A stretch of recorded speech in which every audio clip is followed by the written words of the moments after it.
From our 22 News Broadcast Center, this is 22 News in Focus. Today, how new banking fees will impact you and your budget. Here's Laura Hutchinson. Good Sunday afternoon. Welcome to 22 News in Focus. I'm Laura Hutchinson. This is a program dedicated to talking about what you're talking about. Bank of America announced it will soon start charging customers $5 a month to use their debit cards. Several major banks have introduced new or higher fees for checking account customers in the past year. The industry says the changes are needed because of new regulations that limit the fees that they can collect from merchants whenever customers swipe their debit cards. These fees are affecting a lot of people and will affect a lot of people, so that's where 22 News in Focus comes in. Today we'll have a panel of people here to talk about how these fees and changes affect the banks, the merchants, and you, the consumer. We'll also talk about the Occupy Wall Street protests that have taken shape nationwide, even here in Massachusetts. And that involves people who are upset with the way some business do business and how that ends up influencing our government. We reached out to several Massachusetts lawmakers. Congressman Richard Neal is the only one who agreed to sit down and talk with us about these issues. So first, let's hear what he had to say. Congressman Richard Neal, thank you so much for sitting down with us today. Glad to be with you, Laura. Okay, so first and foremost, Bank of America announced it's going to be charging its debit card users $5 a month starting at the beginning of the year. This is sort of stemming off of the Dodd-Frank Act as it passed last year. It limits how much banks can charge merchants accepting debit cards, so they're kind of making up for some of these losses here. First off, what is your reaction to, a bank imposing that type of fee on their consumer? Well, you can see the reaction in the marketplace to the decision to proceed with raising the fee on the use of a debit card. The community banker and the credit union, they've rushed to fill the void. And now you're seeing large-scale advertising on the behalf of the community banker and the small-scale banker to try to suggest, well, you can do business with us and there's no fee attached to your debit card. And for most banks across the country, this is an argument really about big banks and small banks as much as it is an argument over what was technically known as the transfer fee. What do you think about the Dodd-Frank Act? The whole point of this was to sort of limit how much, merchants could be charged, and it ended up sort of falling on the consumer in a way that I don't know if people expected. Well, it won't fall on the consumer if you start to use more cash. And if you start using services that other competing banks are willing to offer in an effort to secure your business. I think it's easy to often say from the critics, well, you overdid it with Sarbanes-Oxley or you overdid it with Dodd-Frank. But that's an argument over presentism. And the problem with that argument is it doesn't take into consideration what the evidence was at the moment. Example, Enron. On a Monday morning, Enron was the 7th largest company in America, and on Friday, it was gone. The point is that all of those retirement plans for their employees were also gone. So what I think has come out of this is the key phrase, transparency. People want a better understanding of the element of risk that's involved in the transaction. So as it relates to the debit card fee, or as it relates to what happened in October of 2008, when the decision was made to bail out a lot of large institutions, there had to be some structural reforms that came of it, and there's an opportunity over the next few years to review some of those reforms and to see what, or maybe, appropriate changes could be. Is this something that you had anticipated? Were you surprised to hear that, it was going to be, $5 every month? You're basically having to pay just to have the card. Was that something that was a decision? That was a decision that many big banks have made. Small banks have not made the same decision. Right. It was a business decision. It was a business decision. It was made inside of the institution. But there's another consideration here. As we proceeded to October in 2008, remember, Bear Stearns was gone. Lehman Brothers, perhaps the biggest catastrophe of all, was gone. Merrill Lynch, gone. Wachovia, gone. All of these things happened, and the responsibility of the Congress was to do a look back and try to figure out how you could apply greater transparency and some relief for the consumer. Do you think that the Dodd-Frank Act provided some good to society? Oh, I do. I think by and large it was a good piece of legislation, and I voted for it. And I think that the competition in that instance was to do nothing. And I don't know anybody who's watching this program who would have suggested that it would have been okay to do nothing. Do you think that this type of thing is fair? Do you think that we'll be seeing consumers switching banks and all that, or do you think that this is just sort of the way of life at this point? Well, there's an ongoing battle that takes place over people that are creditworthy, over people that banks would like to secure as customers, and they offer all sorts of incentives for you to join a credit union or a community bank, or for that matter, if you find it appropriate, a big bank.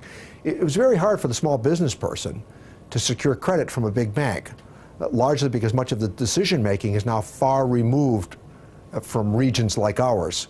Those decisions are no longer even made in places like Boston. They're frequently made in New York, and in some cases, they're made in the international marketplace. Switching topics just a tiny bit here.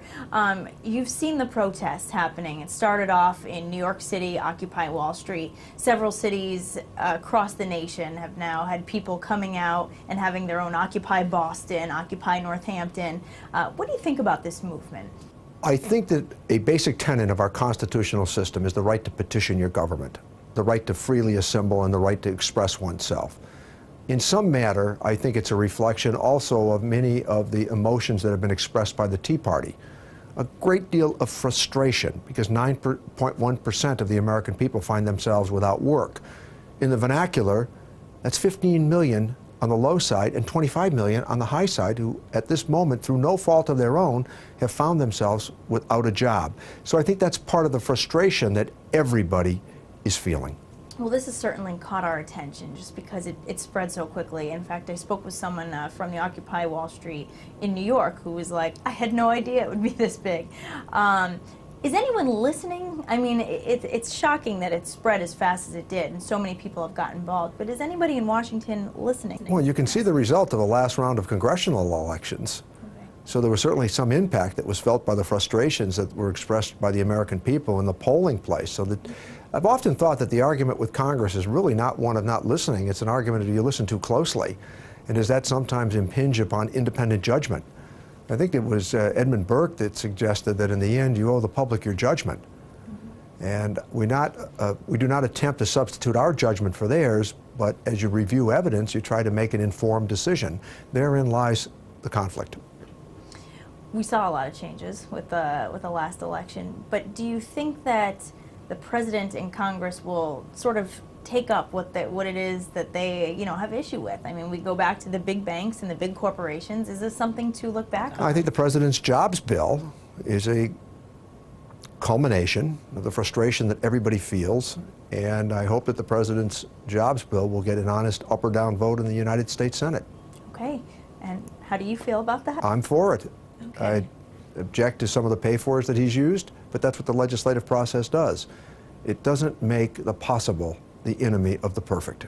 What do you want your constituents to hear right now? People are frustrated. We're talking about these high fees. We're talking about people getting out on the street and protesting. People are awfully frustrated with some of the decisions that are impacting them in particular. What would you want to say to those people? We understand the frustration that you feel, and I certainly understand that. I have met with numerous citizens groups, been regularly in contact with them, and I hear their frustrations, and their frustrations are entirely legitimate. Okay, very good. Congressman Richard Neal, thank you so much. Thank you, Laura. Excellent. And next we'll talk more about the new fee Bank of America is implementing at the start of the new year. You're watching 22 News in Focus.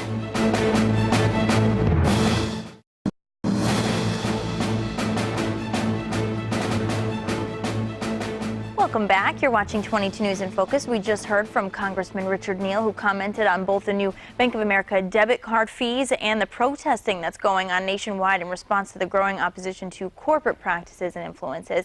Let's talk more about this with our panel of guests today. Joining us today, we have Steve Lowell, the president of Munson Savings Bank. We have John Resk, the vice president of marketing at UMass 5 College Credit Union. We also have John Rogers, the dean of the School of Business at American International College. And we asked both Bank of America and Citibank, which is also adding new fees, to provide us with representatives for this panel, but they declined. So let's start talking about why Bank of America is implementing these new fees. This is, of course, all in response to the Dodd-Frank Act that limits what banks can charge merchants accepting debit cards. Now, let's start there. So from a bank's perspective or from a credit union's perspective, what did you think about these new fees? Well, I'll start if you don't Go right mind. ahead. Sure. I don't think anybody should be surprised. I think the American Bankers Association, I think the Independent Community Bankers Association, I'm sure the National Credit Union Association, Mass Bankers Association, all were very adamant that this legislation, which is really the Durbin Amendment that was added to the Dodd-Frank bill, was going to have some effects. And those effects were going to result in higher bank fees. So I don't think there really should be a big surprise. I think that was predicted all along. I think it's unfortunate. I know that as a banker, I wrote numerous letters to both representatives and senators questioning the Durbin Amendment in particular. The Dodd-Frank bill, I think, while it may have some areas of it that we as bankers don't particularly like, was necessary, and I think that that was pretty well crafted. The Durbin Amendment, I think, really just took money out of the banks and put it into the pockets of the retailers, and unfortunately, the retailers have not given it back to the consumers. I haven't seen anybody lowering their prices since this went into effect on October 1. Bank of America's reaction is simply that, a reaction to the fact that a money stream that was coming into them has now disappeared. And so they're trying to fill it. I understand it. Luckily, smaller banks were not affected by it because it was only affecting the banks at $10 billion and more. Let's be clear. So with Munson Savings Bank, you don't have any new fees? We have not added any fees. We don't intend to charge for debit cards. We actually encourage debit card activity with our customers because when you think about it, it's really cheaper for us to do that transaction than it is if someone comes in over the counter, believe it or not. Let's talk about the cost, because this really all has to do with cost, the cost of doing business, and this really, the Frank-Dodd Act really capped what they were able to charge for that. So what does it cost for a bank to do these transactions? The cost to do the transaction is it's hard to calculate because you've got to build into it a lot of different factors. First of all, you've got the whole system in which these cards come, which we pay for and have built over time. But then you've got to build in the fraud part of it and the debit card loss, and that's a real big part of it. You know, I'm sure everybody out there has received a letter from their bank, or many people have received a letter from their bank saying, your debit card may have been compromised. We're going to reissue you a card. Well, the cost of that reissue is borne by the bank. It's not borne by the consumer. When there is actual fraud, it's not borne by the consumer. That's borne by the bank. It's not borne by the retailer. And yet, the Durbin Amendment has taken a good part of that income and given it back to the retailer. We don't think it makes sense. And I think what's important there, and you know, you bring up some really good points, Steve. When fraud occurs with a debit card, think about we have to reissue all of those cards at our expense. We have to get those out. Our call center is hopping with phone calls because people are wondering what's going on. All of that is borne by the financial institution. You know, when the TJ Maxx breach went down, TJ Maxx didn't send us a check to say, here, you can cover all of your costs.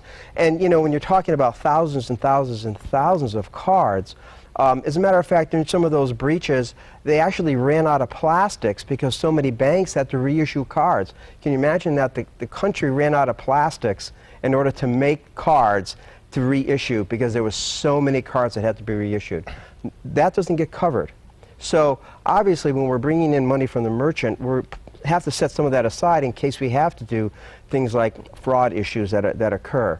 And it is unfortunate because a bank like Bank of America and big city banks, you know, they have shareholders and investors that need to be paid and need a return, and they're going to find that profit one way or the other. And I think this is part of it. And I would dare say that this is the tip of the iceberg. I think this is, you know, just the beginning of additional fees that this is very blatant, but you'd be surprised where they're going to hide some of those fees potentially, because they're going to make that money back one way or the other, and they're working on it every day to figure that out. Smaller institutions like ourselves, you know, we're in the community. These people that are banking with us, we know them.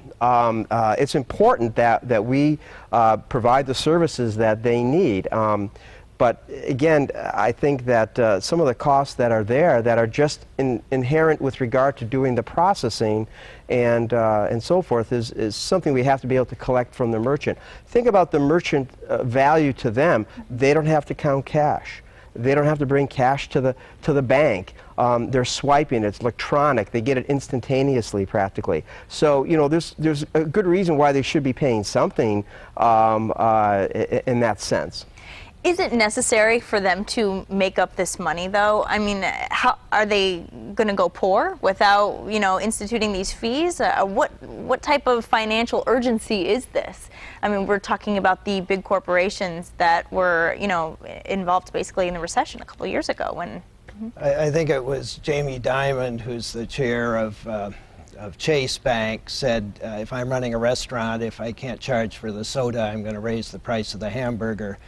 I think that's kind of what you're seeing, and I certainly agree with the congressman about the need for transparency and a lot of the abuses that occurred in the banking system that precipitated Dodd-Frank, and I think overall the Congress tried to do a good job of rectifying those. But the problem is most government regulations wind up being sort of a blunt instrument, and they generate a lot of unintended consequences, and this is certainly one of them. I think we all agree that it's a cost shifting, but it's the consumer that's now picking up the tab, and I think you're right. I think those fees will continue to, they might be hidden, but they'll be there, and they'll probably increase in the future. Well, I guess what I'm trying to get at is that, you know, everyone's tightening their belts right now. I guess why can't Bank of America and the other banks that are instituting these fees tighten their belts as well?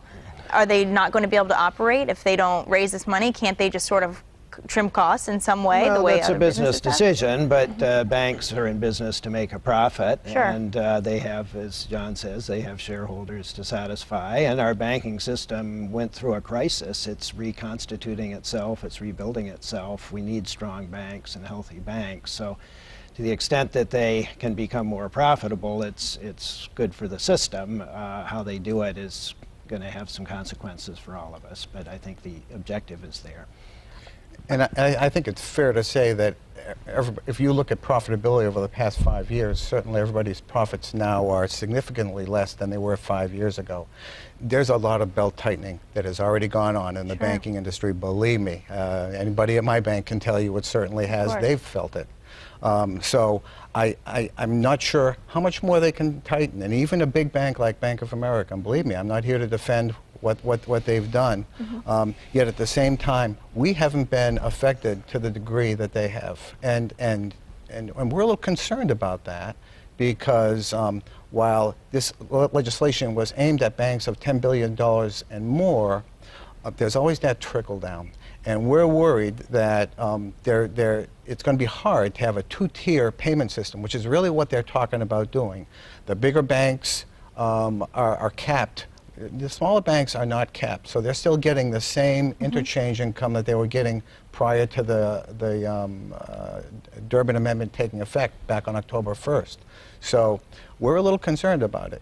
Now, we think we might have other ways. We might do some belt tightening. There may be other ways for us to try to stopgap that kind of an issue. You know, I think you're absolutely right. You know, for us, it's a relationship business, and we're there to maintain the relationships with our customers and do what we can to keep their fees down. We look for ways to stop fees, not charge them. And I think the two-tier system, which Steve alluded to, is really where we're getting that same amount as before.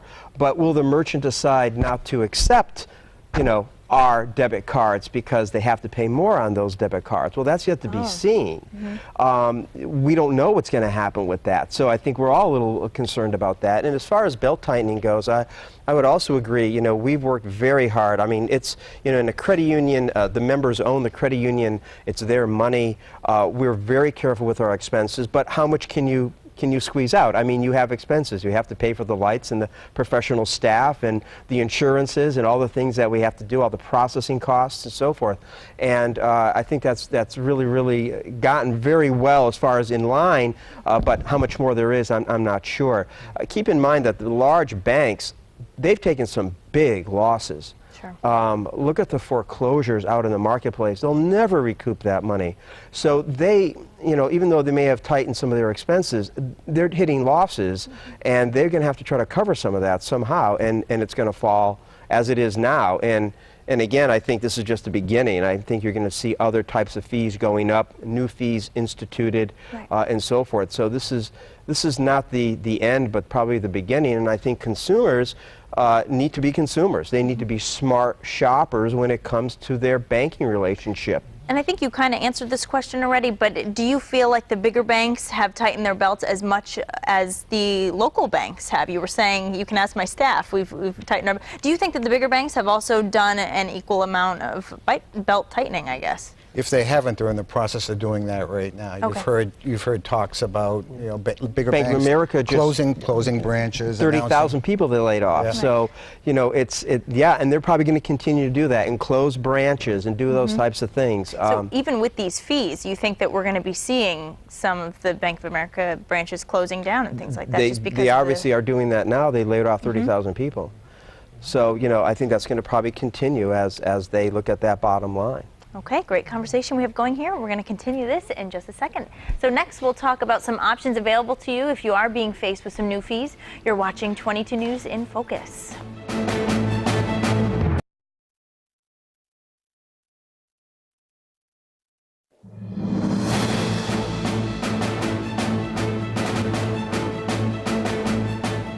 Good Sunday. You're watching 22 News in Focus. Welcome back. Today we are talking about the new fees Bank of America is implementing on its debit card users next year. Joining us to talk about this is Steve Lowell, the president of Munson Savings Bank. We have John Bresk, the vice president of marketing at UMass 5 College Credit Union. And also joining us is John Rogers, the dean of the School of Business at American International College. We did ask both Bank of America and Citibank, which is also adding new fees, to provide us with representatives for this panel, but they declined. An online petition asking Bank of America to reconsider their decision has more than 132,500 signatures, asking them to not go through with this idea. I guess I would ask you, does this type of tactic have the power to, change some of these policies? What do you think about that? Well, I think it probably won't change this one, because I think the banks have made the commitment to do something about these fees, and they're hoping it'll just settle in. But I think some of the things that consumers are doing are, on the one hand, maybe sensible in that they can use credit cards. If they pay off their credit card balances right away, they're actually getting the best of both worlds: no fees and not being charged interest. On the other hand, it could have the perverse effect of pushing people more to use credit cards, which the whole idea of what the congressman was saying, people should really be using cash and borrowing less. So it's another one of these unintended consequences of regulation that I think is complicated. Yeah, I wanted to know what you thought about that. I mean, he was saying, even off air, he was like, it's time to use cash. This is what I tell everybody to do. What do you think about that? Do you think that society will change? I would disagree. And I think debit cards serve a very, very good purpose. You don't want people carrying around large amounts of cash. It's going to lead to more crime, unfortunately. You don't want them using credit cards. It's great to think that everybody will pay it off every month and not pay any interest, but we see it too often on applications that come in for loans. People with enormous amounts of credit card debt, and I think as a nation we're getting better, but I would hate to see anything that would encourage them to start to go back in that direction. I think the debit card is suits a very good purpose. It works really well for a lot of people. I know particularly younger people who need to make sure that they're not spending beyond their means. So I would hate to see that happen. I hope it doesn't. I fear that it might, but time will tell. Well, I think the debit card does have a lot of advantages to it. You're getting a receipt for all of your purchases that, you know, hopefully you can track back if you have online banking. You know, our online banking is real time, so you literally can use a debit card across the street, go fire up your computer and see the charge right there, which helps you keep things in balance very nicely. And yeah, and I think nowadays the younger market is, I mean, that's what they grew up on. So I think the idea of, you know, you're going to fill your pockets with cash and go back to cash is probably a little unrealistic for the average person out there, the average consumer out there. And credit card, and again, I think the idea that you're going to use your credit card and then pay it off at the end of the month, I think statistics show that about 1/3 of the people actually will do that. And so there's 2/3 that don't. And you may have the best intentions, but if you needed that money for something, then all of a sudden you're carrying a balance again. And people are shedding that credit debt that's on that credit card. So that's really not a great option to do that either. And some people will say, well, you know, rewards programs, that's what I want to get. Well, if you really do the math, it takes an awful lot of swiping to get anything off of a rewards program. You know, or something, yeah, exactly. So, yeah, I think the debit card's here to stay. Again, I think just be smart about who you're doing your banking with, and make sure that you're in a program that, you know, gives you a free debit card. And in some cases, and we have a checking account that we actually rebate ATM fees to people at a certain level. So there's a lot of things out there. You have to do a little bit of homework on that. And Laura, I'd go back to what you asked before about, is a petition going to work? Is that going to change the decision? And I would agree. I don't think it is. I think it's going to be the consumer who's going to have the ultimate say in that decision. And if enough customers decide that they're going to go elsewhere, then I think any bank would have to decide, was this a good decision or was it a bad decision, and do we change it? Yeah, because I guess what I'm wondering is, are we going to see this mass movement of people going from Bank of America to maybe their smaller local banks? I don't know. Or if that doesn't happen, is this now going to be a snowball effect where we have $5 fees now? Oh, they were okay with that? It's $10 fees now. They're our best source of new business right now. What did you say? They're our best source of new business. Right. Yeah, we have people coming in continuously. We saw this in the Credit Card Act a couple of years ago when they tightened up the credit card rules, and there were several types of activities that were outlawed. And you know, people would come into our credit union with their credit card statement and say, you know, get me out of this, help me with this, you know, I want to join and move forward with something here.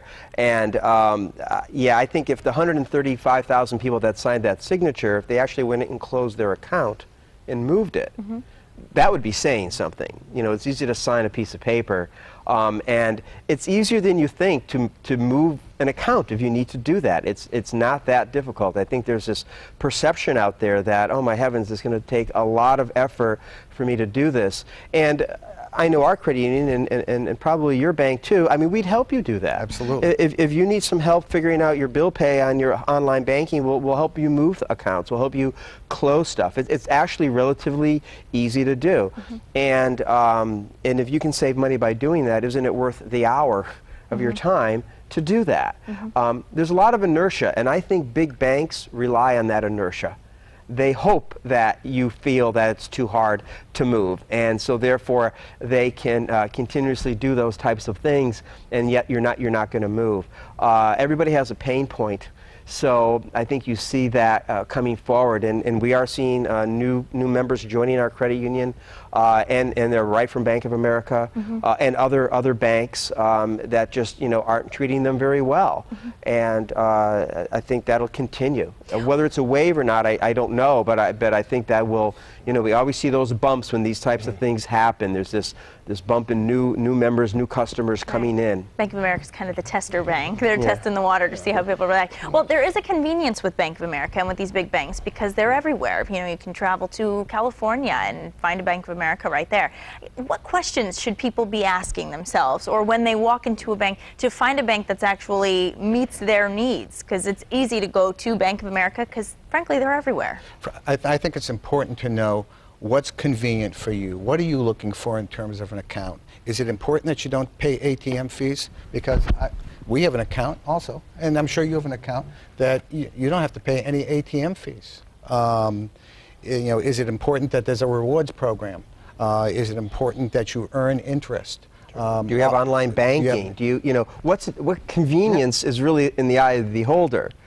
For some people, convenience is a branch in every corner, and yet there are people who never go into a branch. I mean, we have a call center where, as far as those people calling in, that is the credit union. They've never been in a branch, and I'm sure that's the case with you. Absolutely. I mean, we have, do I want to be able to bank by phone? Do I want to be able to use my cell phone to check my balances, transfer funds, pay bills? I mean, and the great thing is, a lot of small banks and credit unions have those kinds of services. Okay. The playing field's been leveled with things like online banking and so forth, so that we are competing at that same level. And I think what we have on top of that is really great service. And I think that's really, really important, which you don't find. One of the things I would, if I was going to a new institution, I'd like to see the fee schedule. And they should be willing to give it to you, not have to jump through some hoops. If they say, well, go online, or well, we don't have one here, that's a red flag. Well, why can't you be transparent, as a congressman says? Here's our fee schedule. This is what it costs. We also make an effort to make sure that our members have ways to avoid all those fees. So, there's options there for you. So I think those are one of the things that I'd be looking at with fees and so forth. And then what is convenient for you, and what are your needs. Okay, sounds like there's a lot of things people can keep in mind, at least, as they're processing these new fees and maybe making some changes in their lives. So, all right, very good. We're going to continue this conversation. And next, we're also going to switch gears a little. We're going to talk about the Occupy Wall Street protests happening nationwide as more and more people are expressing public concerns with some bigger corporations. You're watching 22 News in Focus.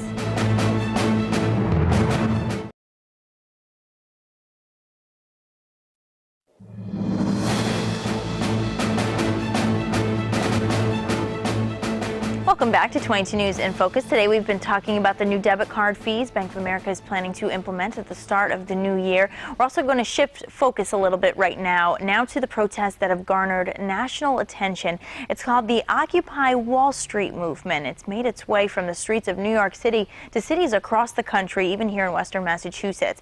The protests are large and in some cases have ended in dozens of arrests. 22 News reporter Alicia Rodriguez takes us to some of those protests.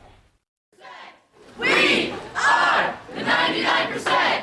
They're angry and they're gathering by the thousands across the country and here in Western Massachusetts. Protesters gathering in solidarity with the Occupy Wall Street movement. The message, 99% of the population taking action against the greed and corruption of the 1%. Some say it's about time. That it's taken this long for people to get really angry about profiteering on Wall Street and the way the bankers drove our economy into a ditch. I'm glad that it's happening at last, and I hope that it turns into some real political changes. But others aren't sure the protesters are organized enough to get their message across. I do give them, support and credit, but as far as their efforts, it seems, and I don't want to sound too harsh, but it almost seems frivolous. You really have to infiltrate and make yourself the reason why change is going to happen. In fact, a lot of people don't even know where it's happening. You don't know how many people have had come past me with the sign and saying, do you know where the protest is at? And veterans of the Vietnam War know all too well the pros and cons of protests. I may not agree with everything they say, but I'll listen to what they got to say. I think it's a very important part of our country, is to be able to have that right to protest. I definitely think it's healthy for people to express themselves in whatever they feel, and obviously a lot of people are upset with the way things are going. So I think it's a beautiful thing that we're able to do it, and I'm all for expressing yourself. I don't know where I stand on the issue or anything, but I think it's definitely healthy to express yourself. Alicia Rodriguez, 22 News. And joining us now to further our conversation about this, we have Steve Lowell, the president of Munson Savings Bank. We have John Rusk, the vice president of marketing at UMass 5 College Credit Union. We're also talking to John Rogers, the dean of the School of Business at American International College. Now joining us is Josefa Scherer, an activist from Orange. So as we just saw, there's been a lot of opposition to corporate influence in politics. Maybe you can explain where this is all coming from. This started in New York City as Occupy Wall Street, and it's just grown huge. So, sure. I'd like to say, in reference to the conversation that happened before I joined, that we're talking about belt tightening and the profit interest of large corporations. And I just want to say that in the second quarter of this year, Citibank posted a 24% increase in their profit. And the belt tightening that happened at Bank of America involved the head of the Bank of America taking a flat salary increase for 2011, but that flat salary was $950,000 and a stock folio worth more than $9 million. So I'd like to put the belt tightening in perspective. I think that there's a really useful example in trying to understand what this, what the talk about the 99% versus the 1% means. And it's sort of a meta example because I'm going to talk about food sources in this country, and there are similar issues with that. So this example actually comes from my father. I should give him credit. So if you imagine for a moment that most of our food source, most of our nutritional resources in this country come from really large corporations like Cargill and ADM, right? And because of environment with very little regulation and large profit motives and support collusion from the government, 1% of the population, people with interest in these businesses responsible for most of our nutritional resources, make some decisions that result in the food supply being poisoned, okay?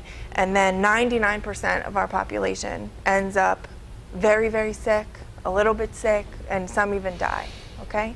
So think for a moment that that's exactly what happened with our financial institutions. We had a few very big financial institutions make decisions in an environment with a lack of regulation and government collusion that ended up poisoning the financial resources of this country. And now we have 99% of the population sick, either really sick, they can't afford health insurance, or they don't have access to health insurance because we have an employment-based system rather than a single-payer system. Without work or underemployed, homeless, their homes being foreclosed upon, with food insecurity, lack of access to So let me ask you, I mean, resources. we were talking about the Dodd-Frank Act that was sort of in response to all of that a couple of years ago. Do you take that as action from government? I mean, is that what you're looking for? Absolutely, absolutely. I think Barney Frank has been a champion of transparency. Always. You just want more. I guess. What are the protests about? What are they asking for? So I think it's hard to ask me to speak to what the protests are about. I can tell you that this model is different than protests that that this country has seen before, namely the 99-2000 and the anti-globalization movement. These protests are specifically about a consensus-building movement where Occupy Together, the name of this struggle, which started in Wall Street and has spread across the country and internationally, involves a group of concerned citizens coming forward and joining the movement, and then through a process called General Assembly, creating a shared idea about what their specific movement is looking for and what they're going to speak out against, and that's done through a process of consensus building. So is there sort of a negativity toward the big banks, like would we be happy to see like Walmart disappear tomorrow, or what is it? I think that more specifically there's a negativity toward the corporate involvement in government, and that really what the Occupy Together movement is about is a functioning, healthy democracy.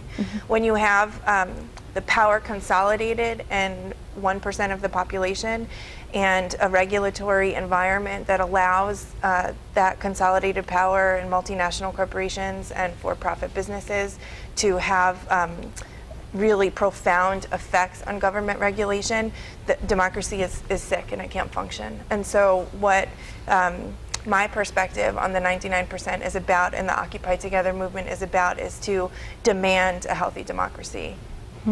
John, you've been taking a look at this. Yeah, I would say that Josefa's put her finger on what I think is the real issue, which is a growing inequality of distribution of income in this country. And the problem is we have a high inequality, but then the wealthy people tend to pay most of the taxes because they're the ones who have the money. So if you're paying the taxes, paying for the government, you're going to want to influence the government more.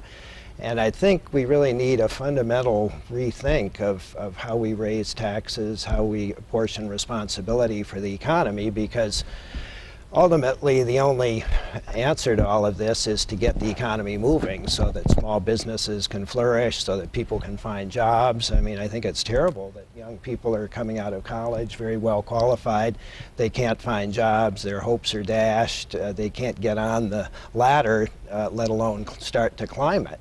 And this is a change. This is something we haven't seen in this country, at least maybe since the 70s or even since the 30s. So I think it's very traumatic for people, and it's sometimes easy to make fun of the protest. It's very undefined, and they're not quite clear who the real objectives, who the villains are, other than just broad-based corporations. But I think there is real anguish and pain out there. I think she's articulated that, and I think it's something that really underlines the need to get some solutions to this economic crisis that we're in, get the economy moving. If we're only growing at 1.5%, we need to grow at least 3% to absorb the people who are coming into the labor force and soak up the unemployment that's been created in the last 3 years. So it's very important that Congress, the government, business leadership that is sitting on a lot of uninvested cash, that all of these groups really start to do their job and get things moving, because if not, this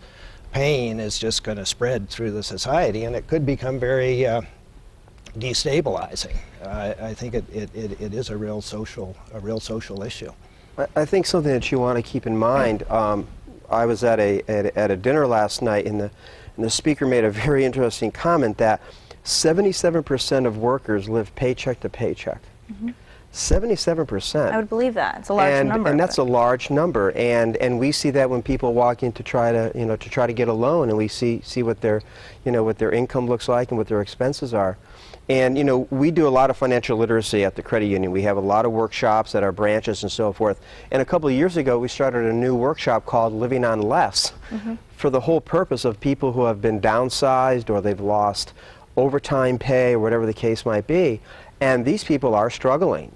Even our budgeting workshop, people are trying to figure out, how to talk about belt tightening, how to tighten the belt at home on a budget, and you've got a couple of kids and so forth. And I think the issue with college students coming out of school, the one thing you didn't mention was, and the debt that they have when they got out of that school, that in 6 months afterwards, they have to start paying on that. That's about a mortgage, too. And yeah, and if you've got, $20, $30, $40, $50,000 and you can't get a job, I mean, you're sunk out of the box at age 21. Right. And I think you're seeing some of that emotion out in the street as well. Absolutely. And that's just a bad formula. That's right. And we are going to continue this conversation after the break. You're watching 22 News in Focus.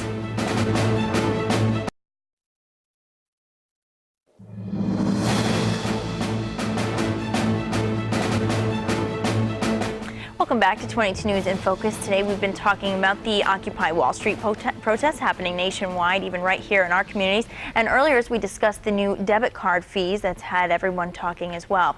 So we've been talking to here today Steve Lowell, the president of Munson Savings Bank. We have John Resk, the vice president of marketing at UMass 5 College Credit Union. Also joining us today is John Rogers, the dean of the School of Business at American International College. And we have Josefa Scherer, the activist from Orange. And I have to ask you, so were you Occupy Northampton? So yes. What are the feelings out there right now? I think that there's a lot of energy. People are really excited. It's been a long time since there was a vast articulation of discontent and people really coming out. I think that there's a lot of energy being put on ensuring that the movement is inclusive. There's a lot of energy being put on this consensus building model. And I think that it's a misnomer that the movement is sort of disoriented and doesn't have clear articulated goals. And I would invite anyone interested to look at Occupy Together, Occupy Wall Street websites, and Occupy Northampton at Gmail as an email address that anyone can contact to get on the listserv to find out about events. There's also Facebook pages related to all of those movements. I want to flag just for a moment the idea that that the influence of the wealthiest Americans in the government happens as a result of wealthy individuals and their higher portion of tax payment. And I think that really what the issue is are lobbying interests of multinational corporations and very wealthy companies in this country having a more direct influence on the elected officials. I don't think that this is happening through the tax code, and I don't think at all that our tax code is progressive enough where this 1% that we're talking about is being taxed at a rate high enough to account for the unequal distribution of wealth. I'm a public health professional by trade, and there's a lot of research that says that the bigger the differences between the wealthiest people and the poorest people in any given society, the unhealthier that society is as a whole. And I think that that unhealthiness is being felt by young people in being scared about graduating, being scared about going to the workforce, being scared to get sick or to have your family get sick, being scared to have your family, your parents get older, not knowing how to take care of them. And I think that the sort of system that requires us to work and work and work and to live paycheck to paycheck keeps us scared and keeps us feeling like that's the only thing we can do. And activist movements in general and the Occupy Together movement specifically allow people to take that energy that was previously fear and act on it together and to have that communal sense of engagement and to have a voice and speak out together, and that does a lot. Yeah, it is a scary world out there. We were just talking about what school loans look like when people get out of school. I mean, what is your response to some of the protests when you see them out there? Well, I think you can certainly understand it. I know when I graduated from college back in the 70s, things didn't look too good then either. And I was scared. I was living paycheck to paycheck when I finally got a paycheck and didn't have any insurance. But I think the difference between then and now was we weren't in a prolonged recession. We've been in such a downturn for so long now. People have been looking for jobs for so long now that a lot of them have given up. And I think they see this movement come along and it speaks to them. And I think you can understand it. I don't blame them. How long do you think that this is something that will have energy? We were looking at the video earlier and people are really fired up. Is this something we're going to see for a long time until there's action? I mean, are we going to be hearing about Occupy Northampton in February, or what are your thoughts? I think that a lot of what's the conversations that are happening are about making sure it's sustainable. And part of what I think needs to be mentioned is that access and making sure that all kinds of people have their voice heard. And it's important to note that that the ability to go and protest isn't equal across all situations. And so there are some classes of people in this country that aren't as able to leave work for the day and aren't in the same position to join the protests. And so in terms of being sustainable and representing the widest possible interests, a lot of the conversations are about making sure that that people take over for each other, that there's supply drives to make sure that there's bedding and warm clothes and nutritional food for people to eat, to make sure that if some people are available only on the weekends or after working hours, that they go, and because it's all about having that visual cue of how many bodies there are there and that the volume of voices together. And so it's a real concern to make sure that the movement is sustainable. Yeah, and it certainly made an impact. I mean, here we are talking about it today. John, we were talking earlier about the signatures collected to petition the fees. We were talking about the protest. Do you expect to see any kind of change in Washington from anything, I guess? Well, I think this is putting the heat on our leadership in Washington and in business to make some make some arrangements and solve some problems that will get the economy moving, because I certainly understand what Yusuf is saying, but I think most of these problems would not necessarily be solved, but they'd certainly be alleviated if we could get good economic growth, and if businesses could start hiring people again, and if the housing market came back. A lot of these things would start to not disappear necessarily. We do have some structural issues with inequality and low-skilled people having a difficult time moving into the labor force, and I think there's a real role for reform, for government to step in with better training programs, better support systems, a better safety net. Obviously the whole issue of medical care, that a lot of people are still outside that safety net, that has to be addressed. But if you don't have the basic wealth being created by our system, none of those things can happen, and then you have people starting to fight over a smaller pie, and that's what's really dangerous, and that's frankly what scares me. And I was a little disturbed to read, maybe this is just anecdotal, but on some of the college campuses where these protests are taking place, they're now starting to say, we don't want people coming here from banks and consulting firms to recruit, because these are the people that got us into the problem in the first place. I mean, I think it's the last thing you want to do. You want smart people going into those things, people who are committed to social change rather than just the old boy club. Certainly a loud message. Dominate. Certainly a loud message out there as this spreads spreading nationwide and here in Western Massachusetts. Thank you so much to our panel today. We've had an excellent conversation, and we're going to have the last word up to the break. You're watching 22 News in Focus. Welcome back to 22 News in Focus. Today we discussed new bank fees and how they could affect your wallet. We also talked about the Occupy Wall Street movement that's captured national attention and is in response to the influences of big corporations. That's our program. If you missed any of today's In Focus, you can watch it in full on our website at WWLP.com. Thanks at home for watching, and thanks to our guests for joining us today. From all of us here at 22 News, we wish you a wonderful Sunday.